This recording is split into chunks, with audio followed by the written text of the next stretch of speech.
Hello' everyone, বতৰ ফল বতৰত খাওঁ বুলি আমিও আজি ওলাই আহিলোঁ হাতত বস্তা লৈ আম পাৰিবলৈ।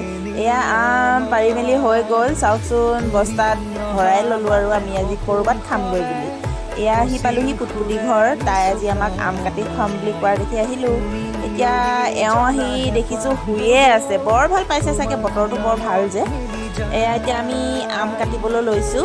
এইকেইটা হালধীয়া হালধীয়া, কিন্তু বাকীবোৰো কেঁচা নহয় দেই, বৰ ধুনীয়া ধুনীয়া পকা। চাওকচোন এনেকুৱা আমৰ সোৱাদ কিন্তু আমি বেলেগত পোৱাই নাই আজিলৈকে। এওঁ বোলে এডোখৰ খায়ে চাওঁ। এয়া আচাৰ বৰ ভাল লাগিল, নেদেখুৱাকৈ নোৱাৰিলোঁ মই। এতিয়া আম কাটি মেলিও হৈ গ'ল, আমি এতিয়া খাম আৰু আপোনালোকে চাই থাকক লোভৰ পানী পেলাই পেলাই। এয়া এওঁক সুধিলোঁ বোলো কেনেকুৱা লাগিছে, হাঁহি দেখাইছে। এওঁকো সুধিলোঁ বোলো ভালেই লাগিছে। এওঁ আকৌ নতুন মেচিন শিকিবলৈ পাই বৰ ফূৰ্তি, বোলে মোকো ভিডিঅ' এটা বনাই দেচোন বুলি কোৱাত ময়ো অলপ তাইক তুলি দিলোঁ ভিডিঅ'ত। এতিয়া আন্ধাৰো হৈ আহিল, আমিও যাওঁ, বাই।